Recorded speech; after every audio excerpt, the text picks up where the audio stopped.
আমার নাম হচ্ছে সিকান্দার আলী। আমি চোপড়া থানার বাসিন্দা, কালীগঞ্জ থেকে এসেছি, উত্তর দিনাজপুর ব্লক। পেশেন্টের নাম হচ্ছে সুবুরা খাতুন, আমার মা হয়। বয়স হচ্ছে 42+।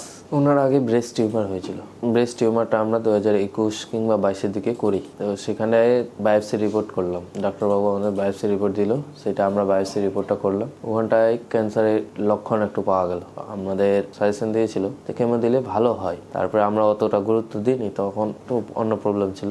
তারপরে 1-2 বছর পর আস্তে আস্তে এখন পুরো একবারে হাতটা ফুলতে লাগলো। তারপরে আমরা ডাক্তার দেখালাম, ডাক্তারের সাথে কনসাল্ট করলাম, রিপোর্ট করলাম। রিপোর্ট এমনি ঠিকই দেখাচ্ছে, তারপরে ধরা পাচ্ছে। এখন মেডিকেলে দেখালাম, মেডিকেলে আবার রিপোর্ট করলাম। ক্যান্সার কনসুলেশনটা পুরো ওটা বেড়ে গেছে, সাইড এফেক্টের জন্য ওটা হচ্ছে। তার জন্য আমরা আবার নিয়ে আসলাম কলকাতায়। ওখানটায় গেলাম, রিপোর্ট করায়।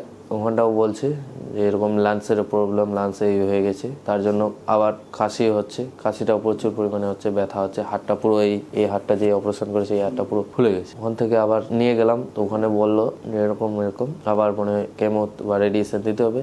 মা ওগুলো দিতে চায় না, বা ফোর্স আমরা করি কিন্তু দিতে ও চায় না। যেহেতু দিতে চায় না, এখন দেখছি যে ক্যান্সারটা প্রচুর পরিমাণে মনে হয় ছড়াইছে না। আমরা ওই করলাম যে আর না দেবে তো আর জোর জবরদস্তি করার দরকার নেই। এখন আমরা তার জন্য পুনর্জন্ম আয়ুর্বেদিক আমার সেন্টারে ভিডিও দেখলাম এবং 2-1 জনের কাছে শুনেছি, ওই মারফত আমরা এখানটায় এসেছি। এখন অসুবিধা এই যে এই হাতটা পুরো ফুলে গেছে।